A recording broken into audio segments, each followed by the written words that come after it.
Hello, students. I thought I'd show you just something that you might be curious about.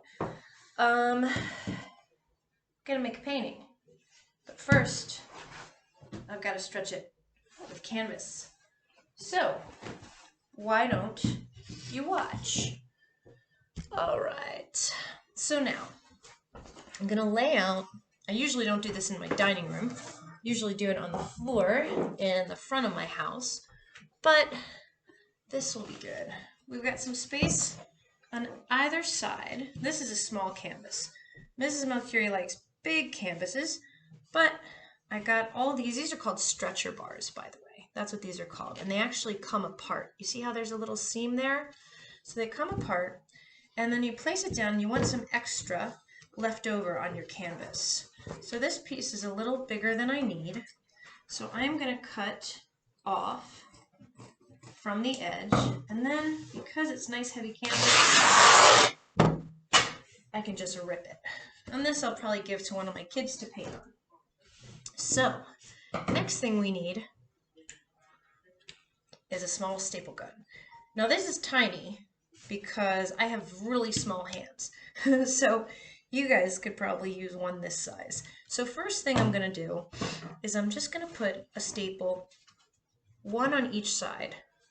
It's going to be tight on this side because I don't have quite as much room. So I'm going to staple here first and press nice and hard. And then on this side. And on this side.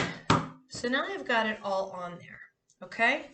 But what needs to happen is I've got to make sure, A, that my stretcher bar is straight and perfectly square. So I think it's a little bit messed up. And then I'm gonna have to staple all the sides, and I'll show you how we do that. I'm gonna pull this piece, I'm gonna pull this staple out first because it's not quite even. Let's see, do I have perfect right angles? I think I do now. I'm gonna pull this out. So, like most art projects, nothing is perfect, right? Nothing in the world is perfect, especially nothing that we make. And sometimes you have to go back in and change something. I should have my little pliers here. There we go. And I'm going to take this one out as well. I'm going to go get my pliers. I'm going to pause. Okay, got my pliers. Now I'm going to pull out my staple. Gotta make it so it's tighter. There we go. Okay, so now,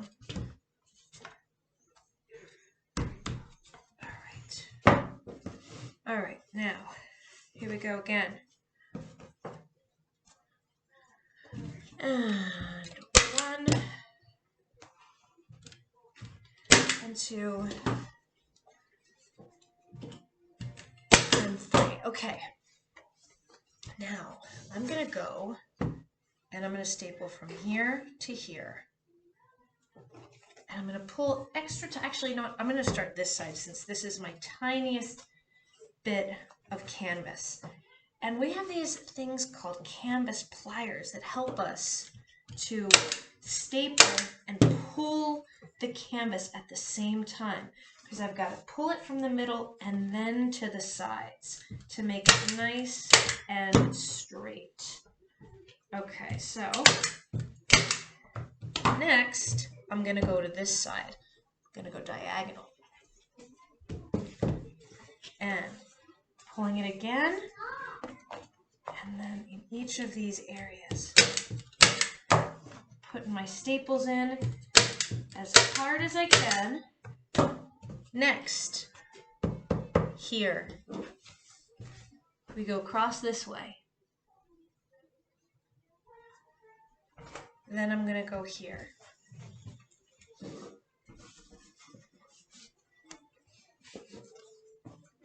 And I'm pulling from the center out to the corner and then up.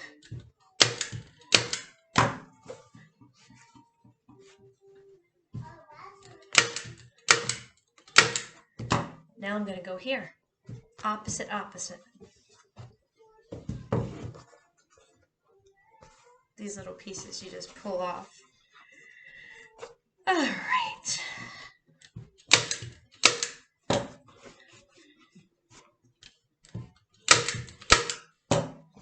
All right, we're going to leave that. Now I'm going to go here. See how it's kind of getting a little bumpy in these places? Well, this is going to straighten all that out. Sometimes I like to put a staple in here toward the end just so that it stays put for me.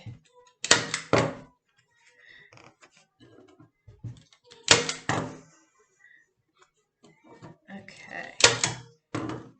Now I'm going to pull this one out so that I can get it even tighter.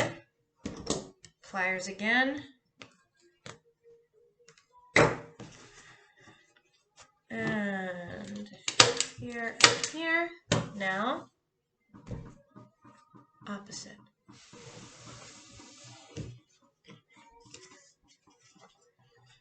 Pull it nice and tight. Nice and tight, nice and tight. I'm going to put a little jobber in there just to make sure it stays. And one, make sure not to staple your fingers to the wood. Nice and tight. And of course, sometimes when you're stretching a big canvas, you need other artists to help you. I once stretched a canvas that was 11 feet long, and 2 other artist friends of mine helped me to do it because it was too big to do on my own. Oops, out of staples. Okay, gotta go get more. Be right back. Okay, got more in the gun. And here we go.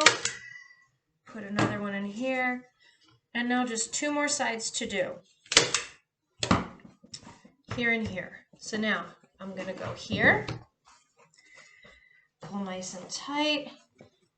This is going to be nice and beautiful. And then I'm going to show you how you tuck the corners in and make them nice and beautiful as well. So that looks good. I'm going to save this room right there so that I can close my corners off and do a nice fold, a nice gallery fold as they're called. Because sometimes people don't want to frame their artwork. Okay. All right. So now, looks pretty good, right?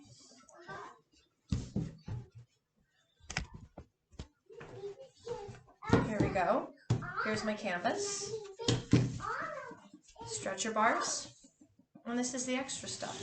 Now we're going to do some nice folds. And I'm going to pull it as tight as I can here. And put this down like this so you can see. I'm going to pull it tight, and let's think. How do I want to do this? Do I want my fold? Might be easier to do it this way. It's kind of like folding a napkin. I think I'll do it this way. All right.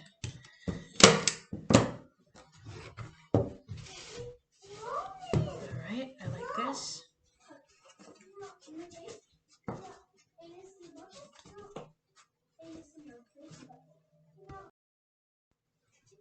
Okay, so I make a little seam.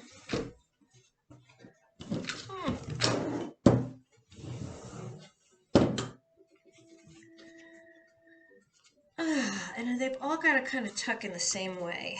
So there's that. And then that. No, I guess I have to go that way. But there's not really a whole lot of canvas for me to work with, so that's a little tough. But whatever. Whatever. Right, you guys? I'll put one in like this. to hold it in place, and then I'm going to lift this a little bit. Because Mrs. Melcury, while I'm teaching you guys, I might as well teach you some of the stuff that we don't really have the supplies to do in class. So now my corners look nice and neat there, right? See that? It's all tucked. I'm going to do the same thing to the other side, and then we're going to prime this. Okay, so now we have a stretched canvas, and it's nice and tight, and now we're going to put acrylic gesso on it. This is what artists paint on top of, because oil paint, which is what I use, will go right into the cloth. Canvas is just cloth. Very heavy cloth, but cloth nonetheless. Anyways, all right, so that's the end of this video on stretching a canvas, and then we're going to go outside and we're going to gesso.